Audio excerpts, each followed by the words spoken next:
Master, paano i-setup tong hypervisor natin? So, una, kailangan muna natin i-turn off ang antivirus. Yan, turn off muna natin. So, yan, na-turn off ko na din pala siya kanina, Master. Bigyan ko lang kayo ng example. Yan, yes natin. Tapos turn off ulit natin. Kapag may lumabas na yes or no, Master, yes mo lang. Then, click natin tong install me first. Tapos, VBS, itong VBS na file, Master. Then VBS v.13. Yan. Then run lang natin. Tapos run lang ulit. Then yes. Yan. So kapag lumabas na to sa screen nyo, kapag nag-pop up na, click nyo lang yung number 1, Master. Wait lang. Yan, number 1. Then wait lang natin. Tapos, yan, Master, kapag may lumabas na option doon, click nyo lang ulit yung number 1. Then, magre-restart yung PC nyo, Master. Ayan.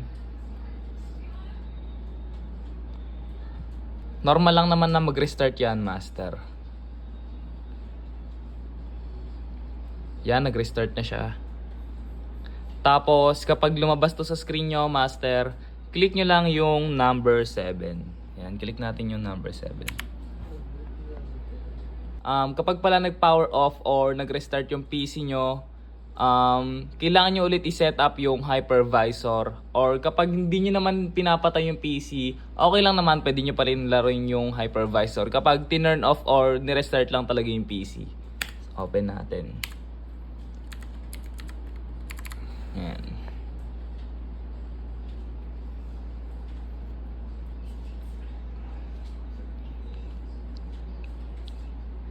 Then pag nag-open na, turn off nyo lang ulit yung antivirus. Yan, turn off natin. Yes. Tapos, punta na tayo sa files, Master. Punta na tayo sa files natin.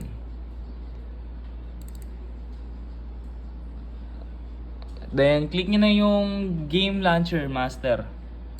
Yan, lalabas na dyan yung Play Night. Or kapag hindi game launcher, Play Night nakalagay dyan, Master.